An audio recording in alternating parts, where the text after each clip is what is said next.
Bom, hoje a gente vai fundo numa das ideias mais centrais da psicologia: os mecanismos de defesa. A gente vai voltar no tempo para descobrir como um jovem Sigmund Freud começou a desvendar os segredos de como a nossa mente, veja só, nos protege de nós mesmos. Sabe aquele medo que não faz sentido? Ou uma ansiedade que surge do nada, um hábito que a gente simplesmente não consegue explicar? Pois é, de onde vem tudo isso? Essa era exatamente a pergunta que não saía da cabeça de um jovem médico chamado Sigmund Freud, lá no final do século XIX. Imagina só a cena. O consultório de Freud vivia cheio de gente com paralisias, fobias, obsessões, coisas que médico nenhum conseguia explicar, porque, fisicamente, as pessoas estavam perfeitamente bem. E foi aí que Freud sacou: o mistério não estava no corpo, estava na mente, e ele se tornou o grande detetive desse enigma. E nessa investigação, o Freud encontrou um problema central, um tipo de conflito interno que a nossa mente está o tempo todo tentando resolver. Vamos entender que problema é esse? Freud deu um nome para o vilão dessa história: a representação incompatível. Pensa numa memória de um trauma, num desejo que a gente considera proibido, ou um pensamento tão doloroso que abala a imagem que temos de nós mesmos. É, basicamente, uma ideia que o nosso eu consciente, o ego, simplesmente não dá conta de encarar de frente. E qual é a missão número 1 da nossa mente, segundo Freud? Evitar a dor, o desprazer. Então, na hora que essa ideia insuportável ameaça a aparecer, a mente não fica parada, não. Ela entra em modo de defesa total, lutando ativamente para nos poupar desse sofrimento. Mas como é que a mente luta contra uma coisa que está dentro dela mesma? A principal estratégia que Freud descobriu foi genial e, ao mesmo tempo, bem radical. Para se proteger, a mente se parte, ela se divide. E o processo é fascinante.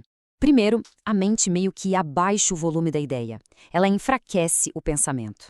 Depois, vem o passo crucial. Ela separa a memória da emoção. Freud chamava essa carga emocional de afeto. É como desarmar uma bomba. Você tira o detonador. E, por fim, com a memória desarmada, a consciência se divide para manter essa lembrança bem longe, isolada. Ok, a memória foi isolada, certo? Mas e a emoção? Aquela carga de energia, o tal do afeto, ela não some no ar. Para onde é que ela vai? E é aqui que a coisa fica genial. Freud percebeu que essa energia emocional não desaparece, ela é desviada. E dependendo do caminho que essa energia pega, o resultado é um tipo diferente de neurose, um quadro clínico bem específico. Naquele famoso trabalho dele de 1894, Freud mapeou 3 destinos principais para essa energia.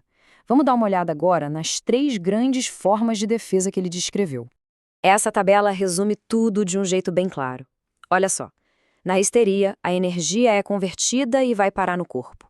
Já na obsessão, ela se conecta a uma outra ideia, uma substituta, criando o que ele chamou de falsa ligação.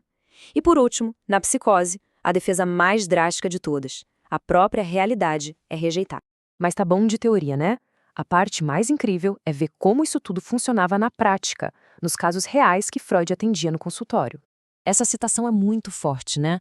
É a voz de uma paciente dele descrevendo o momento exato em que a mente dela conseguiu se livrar de um pensamento terrível, mas imediatamente criou outro, uma obsessão, para colocar aquela ansiedade em algum lugar. A angústia basicamente encontrou um novo endereço. Vamos começar pela histeria. Aqui, o mecanismo é a conversão. A angústia de uma memória insuportável é literalmente transformada num sintoma físico. Uma mão que não se mexe mais, uma dor de cabeça que nenhum remédio cura. O corpo acaba virando o palco de um drama que a mente se recusa a assistir.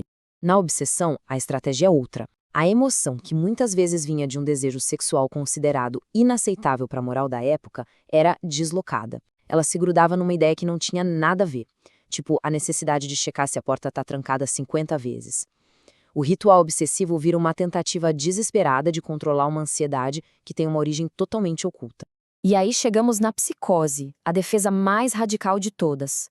Nesse caso, a mente não só esconde a memória, ela rejeita o pedaço da realidade onde aquilo aconteceu. E para preencher esse buraco, ela vai lá e constrói uma nova realidade, às vezes até com alucinações, só para substituir aquilo que era insuportável demais para ser verdade. E o ponto-chave aqui é o seguinte: Ao mapear esses caminhos da mente, Freud não estava só tratando seus pacientes. Ele estava, talvez, sem nem saber direito, criando as bases de um campo de estudo completamente novo. É super importante dizer que o próprio Freud continuou trabalhando nessas ideias, mudando, refinando tudo ao longo da vida. Mas essas primeiras teorias foram a pedra fundamental, sabe? A base sobre a qual todo o prédio da psicanálise foi construído. Olha só essa linha do tempo. Dá para ver a velocidade com que tudo aconteceu. O artigo de 1894 foi o grande boom. Só 2 anos depois, ele já aprofundou a teoria, ligando essas defesas diretamente a traumas do passado. Esses 2 trabalhos viraram a referência, o ponto de partida para mais de um século de exploração da mente humana. E a grande revolução foi essa. Antes de Freud, essa ideia de que a mente tem uma vida secreta, própria, e que ela trabalha ativamente para nos enganar, a fim de nos proteger, era uma coisa de outro mundo. Ele nos deu o conceito de um inconsciente que não é passivo, mas dinâmico, um lugar cheio de conflitos e defesas. E tudo isso deixa a gente com uma pergunta para pensar, né? Se a mente humana já criava defesas tão complexas há mais de um século, quanto do nosso comportamento hoje em dia, nossas manias, nossas ansiedades, nossas reações estranhas, é na verdade o resultado dessas mesmas defesas, operando em silêncio nos bastidores da nossa consciência? A resposta pode ser bem surpreendente.